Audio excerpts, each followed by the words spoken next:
Mbukele olapho ekhaya, ngiyakubingelela emagumbini amana omhlaba. Kunabantu abangaphiwanga ukusebenzisa umuthi. Kunabantu abaphiwe iwasho. So isimo somuntu, izimo zabantu azifanani. Kukhona isimo esumukela kumuthi, sikhona isimo singamukeli kahle umuthi. Hayi ngoba lo muthi usungasebenzi, uyasebenza kodwa isithunywa sakhe nedlozi lakhe livuma kakhulu iwasho. Omunye umuthi uyamvuma uvele nje into yakhe ihambe kahle ngani ngomuthi. So mbukele khona ekhaya, sinezimo ezingafani emzimbeni yethu.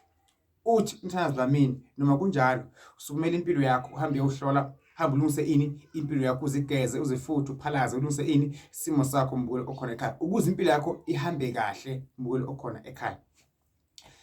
Kule Sunday esiya kuyo ngibe ngenze inkonzo yeyibusiso mbukele okhona ekhaya. Enkonzweni angikhoza khona isitaya sokuphila Church in Zion. Ngibe ngenze inkonzo yeyibusiso ngikhulekela izingane ezifunda isikole, khulekela abantu, umuntu uza nenhlabathi yakhe ngizomkhulekisa ngimkhulekele.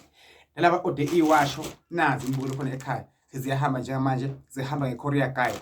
Use-Eastern Cape, useMthatha, useSoweto, Johannesburg, Durban, useLimpopo, Bloemfontein, whatever khona around South Africa ziyefika. Nakwamanye amazwe mbukele khona ekhaya, ngizama ukuyihambisa iphathise like njengeZimbabwe ziyafika mbukele khona ekhaya. Swaziland ngiyayithola iwasho zikhona. Inkosi nibusise, uNkulunkulu anikhanyise neza amandla. Umthandazi lamini uthi kini uyanikhulekisa futhi uyanikhulekela. Lapha ekhaya la ukhona ngifuna ukukhulekela inhlabathi yakhona, kulele abantwana bakho abafunda isikole ukuthi baphumelele babe nenhlanhla, ngoba zikhona izingane ezigcatshwako, ezingane eziqiniswako. So eyingane iyaphasa ondlula enye ingane ifika classini ifika ilale lena ibe nemdlandla. Why? Ibese iyalekeka lela eceleni. Ekhaya kini akwenzeki lutho, ekhaya kini akukhanya lutho mbukele khona ekhaya. Ngithi kuwe mazilunge izinto, phumela mbukele khona ekhaya. uDlamini umthandazi useMpumalanga, ngithi kuwe God bless you, Jehova abe nawe.